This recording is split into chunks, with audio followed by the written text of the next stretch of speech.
I'm sick of talking about them. Honestly, I am. I think most of us are, but they can't stop yapping about themselves and putting themselves into the news agenda, so we have to.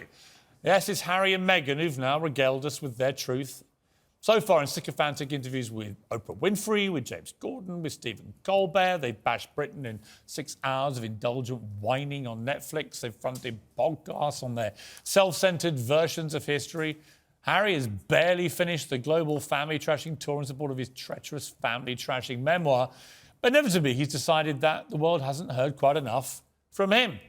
So Harry's latest wheeze is a live therapy session with Dr. Gabor Mate, a fated trauma expert, in which he reminded us again that he, Harry, is the world's biggest victim. And then at some point you say, towards the end of the book, when is someone in this family going to break free and live?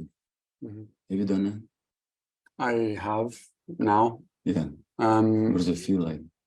Feels great. I do. I mean, once the book came out, I felt incredibly free. I felt a huge weight off my shoulders. Oh, shut up.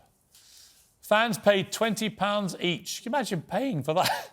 For 90 minutes of that psychobabble in which Harry revealed he began therapy after a row with Meghan and again divulges his fondness for drugs. I started doing it recreationally, he says, and I started to realise how good it was for me. He's talking about psychedelic narcotics. I would say it's one of the more fundamental parts of my life that changed me and helped me deal with the traumas and pains of the past. Well, if there's been an advert for not taking drugs, it's old Harry, isn't it? US border agents take a dim view of drug use by non-US citizens. Nigella Lawson was once banned from flying to America after admitting she'd taken cocaine. Another compelling reason why we don't want them at the King's coronation. We might end up being stuck with them for good. Well, this unfortunately worded caption of the story in the Times said it best. At the end of the talk with Prince Harry, Dr. Gabor Mate said he was suffering from PTSD, ADHD, depression, anxiety, and panic disorder. No reports on what Harry's suffering from after that. So we're all, I think, feeling the same way, which is enough. Surely enough. And yet it won't be, will it? They're just going to keep going and going and going, depicting themselves as the world's greatest victims, whilst pocketing hundreds of millions of dollars to describe their life of victimhood. There's no end to the self-indulgent arrogance from the Sussexes and their grievances. And they've now announced that they've been in email correspondence over their attendance at the King's coronation. But, and I quote exactly, an immediate decision on whether the Duke and Duchess will attend will not be disclosed by us at this time. Think about that response for a moment. The lack of self-awareness is jaw-dropping. They've been invited to the new monarch of Britain's coronation, and they'll go back to them with an answer when they've thought about it. Is it any wonder that their popularity is plummeting on both sides of the Atlantic? Is it any wonder they've become objects of such global ridicule? Comedian Chris Rock's become the latest comic to target Meghan and Harry in his new Netflix special. Some of that she went through was not racism. It was just some in-law.